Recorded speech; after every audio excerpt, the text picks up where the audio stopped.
Hi hello Sankranti వచ్చింది కదా so అందుకని చెప్పి క్లీనింగ్ స్టార్ట్ చేశాను. ఫస్ట్ కిచెన్ డే స్టార్ట్ చేశాను అనమాట. బాబో ఎన్ని వేస్ట్ సామాన్ వచ్చాయో మినిమం ఒక 2 to 3 కవర్స్ వచ్చి ఉంటాయి. అండ్ ఇవన్నీ చూస్తున్నారు కదా, ఇవన్నీ ఫంక్షన్ కి వచ్చిన గిఫ్ట్స్, అన్ని సేమ్ ఐటమ్స్. ఇలాంటివి 2 to 3 కవర్స్ అయితే పక్కన పెట్టేశాను. ఫైనల్ గా వేస్ట్ అన్ని పక్కన పెట్టేసి నీట్ గా అయితే వంట రూమ్ ని సర్దుకున్నాను.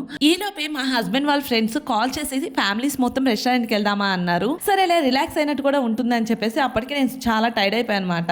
అందుకని చెప్పేసి ఇలాగ రెస్టారెంట్ కి అయితే వచ్చేసాము. ఇది రీసెంట్ గానే విజయవాడలో స్టార్ట్ చేశారు, యునైటెడ్ ఫుడ్ ప్యాలెస్. సరే దీనికి బాగా హైప్ వచ్చింది కదా, ఫుడ్ ఎలా ఉంటుందో ఏమో అని చెప్పేసి టేస్ట్ చేద్దామని వెళ్ళాం అనమాట. సో అంత హైప్ వచ్చినంత టేస్టీగా అయితే ఏం లేదు ఇక్కడ ఫుడ్. ఓకే యావరేజ్ గా ఉంది, అంటే కొన్ని ఐటమ్స్ బాగున్నాయి, కొన్ని ఐటమ్స్ బాగాలేవు. సో నాకైతే రాగి సంగటి నాటుకోడి అయితే బాగా నచ్చింది అనమాట. ఫైనల్ గా ఈ రెస్టారెంట్ లో రోజ్ మిల్క్ చాలా బాగుంటది అన్నారు. ఇంకా రోజ్ మిల్క్ కూడా తాగేసాం. That's the mini vlog. Video నచ్చిందని అనుకుంటున్నాను. నచ్చితే లైక్ చేయండి, సబ్స్క్రైబ్ చేయండి. Bye bye, see you in the next mini vlog.